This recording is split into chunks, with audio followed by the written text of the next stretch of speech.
ladies and gentlemen, we witnessed something truly, truly unreal.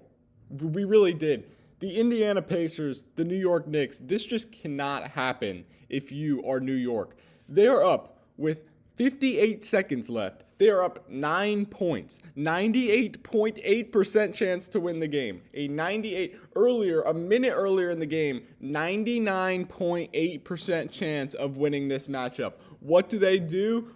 Oh my gosh. Tyrese Halliburton hits a dirty fadeaway, foot on the line to send it to overtime, all thanks to the shooting efforts and getting hot at the right time. All thanks to Aaron Nesmith catching fire and just drilling 4 to 5 threes in that final 3-minute stretch of the game. It was truly unreal to witness.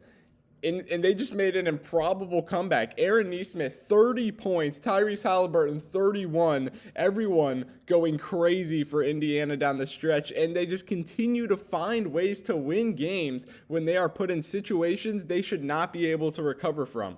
They are the team that is able to survive. They're able to get it done in the crunch when it matters somehow. They pull ways out of their sleeves to win these games. They stay alive. They survive. It's a magic act, night in and night out, when the Indiana Pacers take the court, and they just find ways to get it done.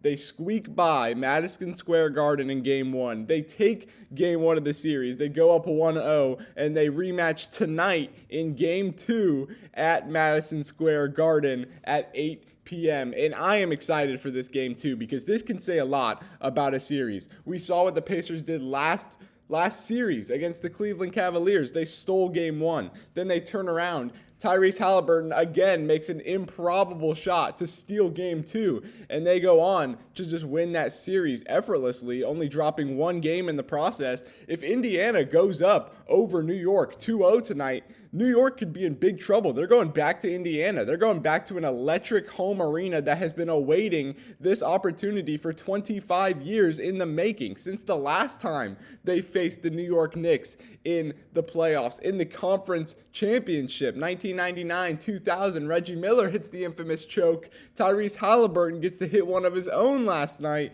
in Game 1 of the series. Improbable, insane. The Indiana Pacers are America's team right now, finding ways to win, squeaking it out when it matters most, and performing on the biggest stage. The most overrated player is single-handedly, with the help of his sidekicks, dragging this team to a conference championship victory. They keep on fighting, keep on pushing, keep on finding ways to win, and that Pacers team might find themselves on a one-way ticket to the NBA playoffs for the first time since 2000. Now looking over to the other series, looking over to the West, the Minnesota Timberwolves are in serious trouble right now. We just exclaimed what would happen if the Knicks went down 2-0. This is the reality for the Timberwolves. They are down 2-0. They have dropped 2 games, both in OKC, to one of the best teams, the best team in the league, the MVP in Shai Gilgeous-Alexander, in a squad that is rolling with a ton of momentum. We saw last night how the Thunder came alive in the clutch, how Shai took over, how Jalen Williams was making play after play on defense, turning it into points, converting on the other end. Chet Holmgren looked like a prime Blake Griffin out there, catching every lob, slamming them down, and OKC was electric. It was a close game to start off the second half, but then the Thunder caught fire, did what they do best, and they go on runs. They suck the life out of their opponent, and they put themselves in positions where the opponent cannot recover in time, and they have no more time to come back in these games, and that's exactly what they did. They iced them out in the second half, and they just played their brand of basketball in front of their home arena against some electric fans who, again, have been waiting for playoff basketball for a long time.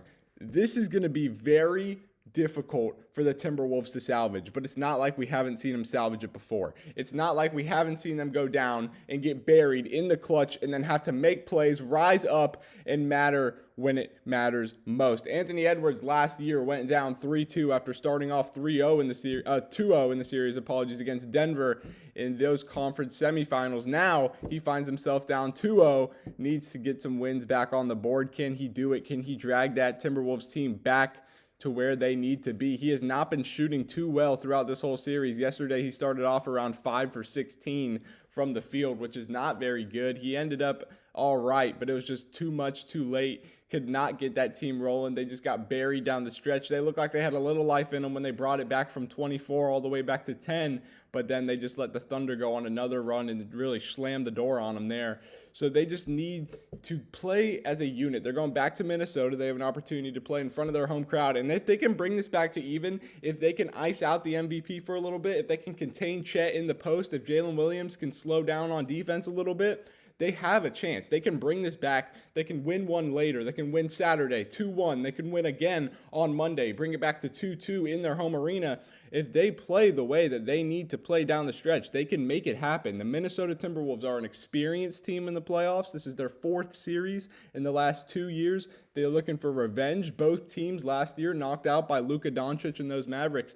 They can do it. It's not improbable, but it's going to be very, very hard for Minnesota to dig themselves out of this hole, especially because it's coming against a very young roster, the 2nd youngest roster in the NBA, and the team that just set the NBA all-time record for average point differential against their opponent throughout the regular season. So they are known for holding their opponents' heads under the water. They are known for stepping on the gas pedal, and they are known for making these wins seem very blown out of proportion. So if Minnesota is not careful these next 2 games, it could be a full 4-game sweep right out of the playoffs. Another disappointing way to go for Anthony Edwards and the crew, and maybe, just maybe, sort of hinder that championship window just a little bit. Not slam the door shut, but make it harder in upcoming years as we see more and more talent flow into the NBA. I'm not saying this is their last chance to make a playoff push at all. They're very capable to keep pushing, but this year they are in a very good spot, and they have been playing basketball besides these last 2 games in this series when it matters most,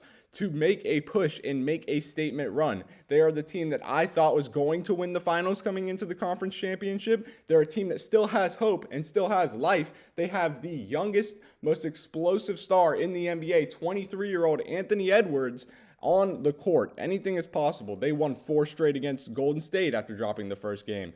They held the Lakers out of that series except for dropping 1 in Game 3. They are very capable of catching fire, winning 4 straight, and just making a comeback when it matters most. But it's all about how they attack this next game and 2 and not getting iced out completely, especially in their home arena. They have to play as a unit. They have to play well. Julius Randle has to catch his stride more, even though he's been playing very, very hot in the playoffs. I feel he still has more to be delivered in the Western Conference Finals. I believe Anthony Edwards obviously needs to take a step up in this series, and I also believe that they just need to play as a unit and play the basketball they have been playing all year long and catch their stride. They're not out of it. They're down 2-0. They're in a tough hole, but we've seen teams do it before. We've seen teams crawl back.